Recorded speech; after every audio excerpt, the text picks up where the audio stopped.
Hello and welcome to another Dram du Jour whiskey tasting.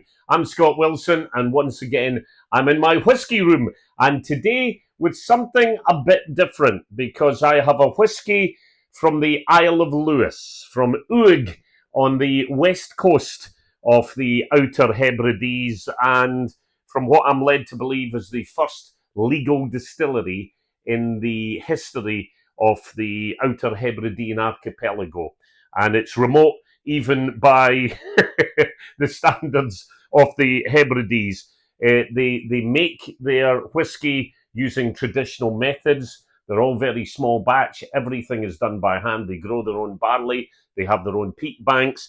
They dry their malt themselves. They actually hand turn it. Now, here's a good factoid for you.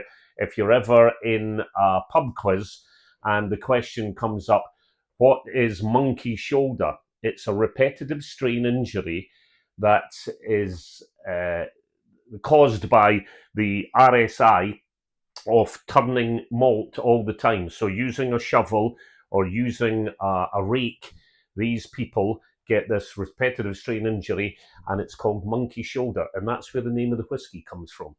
You can thank me later. Anyway, this whiskey, and forgive me if you're a native Gaelic speaker because I'm absolutely not, Abhainn Dearg, which translates to Red River. And as you can see, it's got a big X on it. So Roman numerals for 10. It's their 10-year-old whiskey. They do very small batches. They filter it themselves. They bottle it themselves. It's a beautiful, simple bottle. Very, very pale indeed. And I'm keen to give it a try. So we'll start off by nosing it.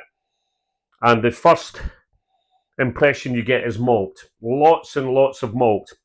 A bit like Ovaltine. I haven't drunk Ovaltine for a long, long time, but when you pour or you spoon Ovaltine into your cup and you smell the cup, maybe just me, but there you are, and that malty smell that you get from it before you add the milk, that's what it suggests to me. It's also reminiscent of breakfast cereal, malty breakfast cereals. Can't think of one in particular, but you know, if you have a malty cereal, then this may be for you. Not that I would suggest you drink it at breakfast time, but in there as well, there's orange peel, there's a bit iodine, there's a bit sea kelp in there as well. Very sweet, and there's a suggestion of pears, ripe green pears. So let's try this one.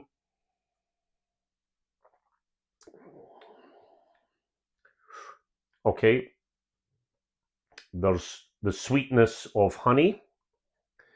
There's a strange element there, which is a bit like Play-Doh.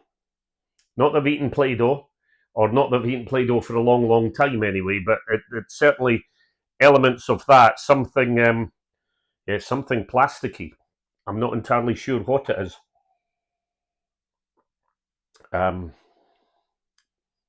It's very young, it's very thin. Okay, it's a 10-year-old, but yeah, there doesn't seem to be a lot of substance to it, and I'm struggling to find any other nuances in there. Honey, there is sweetness there, there's no doubt about it. There's a little vanilla. Let's add some water. Let's reduce it somewhat and see if it makes any difference. Oh, yes, a big difference. It's quite chemically, actually. It's quite hospital-esque, not like a Lefroy stroke TCP bandages hospital-esque, because there's no apparent peat, there's no evident smoke on it, but it does taste a wee bit hospitally, a bit chemically, a bit cleaning fluid. But there's also notes of caramel there. There's notes of porridge oats there as well. But I'm not getting the pears or the oranges that I was before I put the water into it. Finish-wise, there's nothing special. It's quite short. You get a burst and then it's gone, so it doesn't hang around. but it's different. It's certainly different. I love tasting different whiskies. This was a gift from my son and my daughter-in-law. My daughter-in-law is from the Outer Hebrides, and I'm delighted that they brought it back. You won't see this in a supermarket, very small batch, but if you do see it on a shelf somewhere, give it a try, and then drop me a line, leave me a comment underneath. Make sure you subscribe as well, and let me see what you think about Abhainn Dearg. Apologies, Gaelic speakers, but that's my interpretation. Red River from the Isle of Lewis. Until next time, Slàinte.